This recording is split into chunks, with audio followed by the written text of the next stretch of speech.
All right, Jenny, this is Jackson Murphy with me. For everyone watching this, my name is Jody Pickett.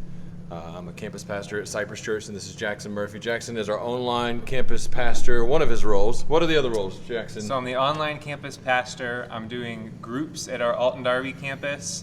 I'm on the teaching rotation and a few other miscellaneous things. Yep. So Jackson's been here for, officially on staff here for what, a year? Like 13 months. 13 months. But he's been around Cypress for a very long time, so Yep. he already knows the culture of Cypress. Tell us your relationship to Cypress. So my dad is Ken Murphy, who's the senior pastor here. He has been here 20 or 21 years, so I've been here since I was little. Was gone for a few years to do college and some graduate work, but now my wife and I are officially back in Columbus and on the team. Awesome. So you guys asked a question, and a lot of other churches, so maybe it's Fellowship watching this, or maybe it's another church asking about online campus pastor. What does that role look like? What does it need to look like?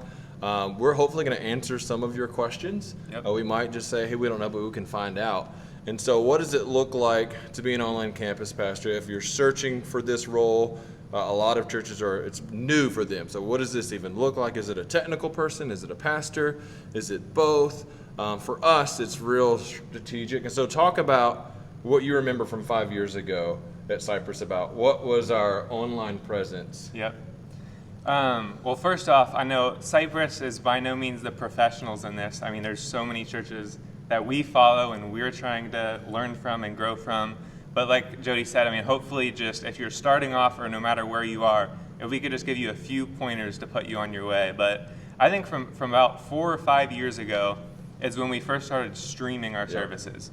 And when we say streaming, it was more of like one-way communication. We would broadcast our services, but there wasn't any sort of engagement. We didn't really know who was watching.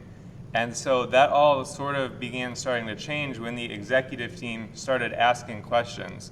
And I think the curiosity is ultimately like what drove us to create the online campus and hire a position for it, because we wanted to know who was watching, how many were watching, that sort of thing. So I think like the buildup of those questions kind of originally got the ball rolling. Yeah, and I think the experiment started 5 years ago with a lot of churches, because I remember being here 6 years ago on the creative arts team. We talked about streaming services, and we said no, because if you stream services, people will stay at home and watch church, and that was our answer. But then 5 years ago, we said, hey, like let's do this experiment. Like maybe they will still come if they're able to. And now we're in a season where they're not able to, and so we had the benefit of starting early in this, and maybe that's where you're at. Maybe you're saying, hey, like we've always said we're not going to stream our services because we want people to come to church, and now that it's not an option or it's not a safe enough option for you yet, or maybe you're already meeting in person, but you're like, people aren't coming back. There's 80% of our church not coming back, and you said we've got to disciple people. That was some of the questions that you guys asked. So let's go to the first question. See what you guys are asking about this position. So the first question is, what led your church developing an online pastoral position?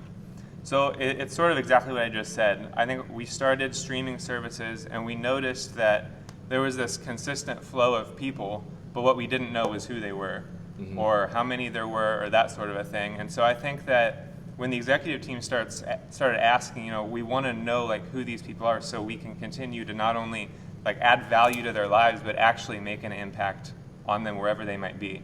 And so I think that those questions sort of led them to the decision. And then I got hired, like we said, 13 months ago, I think. And the first thing we had to do was just like put together all different kinds of forms to try to figure out who are these people, like how many were watching, and that sort of thing. So I think that as far as why we originally developed, it was really just to sort of find the answer to those kinds of questions. Yeah, and so their questions, I think they have more questions about discipleship, serving, how do you engage people that are watching online? And like Jackson said, 13 months ago, it seemed like a really good idea. It was a really good idea to have an online campus pastor, because we were offering the online services, but we weren't connecting the way we wanted to. And then as you know, if you're watching this in real time, 5 months ago, it was an incredible idea. So we just had an extra 7 months to kind of really dial in. How do you disciple people? How do you connect with people? How do you get people to serve if there's nowhere to set up chairs, or if they can't pass offering buckets down a row? Like, what are they going to do if it's a digital community? Right. So what's the next? Go ahead. I was going to say, I was listening to a podcast the other day that was talking about just online church strategy and what it looks like today and what it will in the future. And basically what they were saying is you have our technology, which is over here, and then you have our like theology and ecclesiology on this side. And our goal is like we have to figure out how to bridge the gap, because traditionally we've said, church is you walk into the building, you're surrounded by people, you meet them in person, but the church has also been given this technology to be able to reach across the country to people. And so, like you were just saying, I think it's just figuring out what exactly is this going to look like for the foreseeable future. It's almost like medical science. We used to pray a lot about, and we need to pray more, and we need to continue to pray for the healing of our physical bodies. But as we get tools and science and these technologies, now we have, as we prayed, God has answered those in the form of science, of laser surgeries, and He also has answered those prayers in the form of the internet, which is also a double-edged sword. It can distract you, but could also give you hope when there's not a lot of hope. You can log into a church even if you can't drive down the street. Right. That's awesome. So number 2 is, what is the weekly or daily routine of this staffer or ministry? And this is something that's definitely changed since we've gone all online. But a lot of what I do right now is weekend dominant, as far as making sure that the script is up to date for the hosts. So there's 2 serve teams for the online campus that we created since I joined the team. One is the online service host team. And so I'm communicating with them weekly, just updating them, scheduling them. And they really serve as like the primary person for greeting in the chat. You can almost think of it as like the online hospitality team. So as we have greeters at all of our physical campuses, there's also a team of lay leaders who will welcome people, will put in helpful information, will send out forms, that sort of a thing. And then we also have an online prayer team. We get prayer requests throughout the week from all different kinds of people from Michigan, from Florida, who are a part of our online campus, who are really, they feel like, they are a part of the movement of Cypress, but they don't necessarily have anyone in particular that they can share these prayer requests with. So when they submit them to either me directly or through the website, and then we will compile them all into an email, and we have an online prayer team specifically to uplift these people and pray for them on a weekly basis. Yeah, and so those online hosts, they're online as we are streaming a service. There's a chat open on the side. We use church platforms, which is a online Life church platform. Yeah. Yep. So Life Church gives this resource away for free. If you haven't looked into that, you might have, but if you haven't looked into that, it's free. It takes your embed, puts it on a pretty platform, and you can have your service. You can have notes. You can have moments where people can share, do live prayer requests. But then your online host is actually communicating via chat to people as they're watching service. So like people are like raising their hands with like emojis, and someone responds, "Yes, I love this song too." So it's our host's job to like dig into those conversations. If you need to moderate some of those conversations. But typically it's responding to prayer requests or encouraging people to invite friends to come in. Yep. And then one other note on the chat, and it's just, this is it's the same stats pretty much across the board with online church platform, but we have about like 20 to 30% of our people that actually engage in the chat. So like you'll have the option to like put the screen full size or to engage. So I think the chat is important, but it's also important to just be aware that the amount of people in there might be a lot more that aren't. So just think of other ways to engage and that sort of thing. Yeah, engaging people with your video, not necessarily relying on the chat for everything is important. Yeah. All right, next question. Awesome. Number 3 is, what does your discipleship of online attenders look like? This is honestly probably what has changed the most over the last 6 months for my role. One of the things that we found out from the very beginning, when you go back 12 months ago, is that almost 90% of the people who were engaging with us online lived within the driving distance of one of our physical campuses. And so I think it's so important for you to find that out, because what those analytics will show you will actually end up determining your strategy for your online church. So there's some churches where the majority of their people are all across the country. And that'll look differently, because since we had 90% of our people within a driving distance, one of my goals then became to reach out and actually connect with these people and figure out which campus they could visit. So a lot of what I was doing is, for out-of-town guests, is I would reach out to them, I would thank them, I would encourage them to continue following us online. But then for the people who were living within a driving distance and were checking it out for the first time, I would reach out to them. I would try to connect them with one of our campus teams and that sort of a thing, because I think one of the things the online church was doing before coronavirus hit was it was serving as the primary front door for our campuses. Yep. So there were a lot of people where Jody would have conversations with people at London, or Pastor Drew in Dublin or Grove City, and like all the time you just hear, I watched online for a few months, finally gave it a shot, and now we're here. So I think knowing that went a long way in actually determining our discipleship process and just how we just got people into the church in different ways. Do you have anything to add to that? Yeah, I mean, there's that strategic story of the family in Michigan. So geographically, they live pretty far away from here. I know that one of the things that one of their daughters was in student ministry. She graduated. We're doing online groups for students that can't come, whether it's geographical reasons or for right now, COVID reasons. They're not comfortable being in a group yet. So that graduating senior, as she graduated high school, she agreed to be one of our online leaders, and so she's actually leading an online group. And so finding opportunities for people to connect, because discipleship is really another fancy way of saying serving. I mean, I grow most when I serve people. That's what discipleship shows us, how to live like Jesus. Jesus gave everything, and so for us to serve is giving. So it's really about finding ways to get people to serve. Discipleship happens with your teaching, having midweek, devotionals. A lot of churches are doing those where their pastors are sitting down once a week and doing a devotion, and people are doing that. Getting them in a small group is what we're really pushing for everybody, whether that be in person, digital groups, and so getting them into groups of people that are going to love them more than their pastors can, because we have hundreds of people, thousands of people that come to this church. But as we multiply that leadership, I feel like groups is probably one of the best ways to disciple everybody. And one of the great things too about the way that our church is structured is we have our online campus, but yet it's such a part of the greater movement of Cypress, where you'll have people from out of state who are actually a part of small groups online with people from our physical campuses. So we have other people from Michigan who are doing that sort of a thing too. So yeah, it's awesome. It's good. Cool. Next one. Yep. Number 4. What in this process of implementing an online campus ministry would you do differently? I think that one of the things that we've done recently is we've begun to think through and actually make some upgrades to our audio and visual stuff for our online campus. I think it's important to think, especially in this season right now, where the greatest return of your investment is.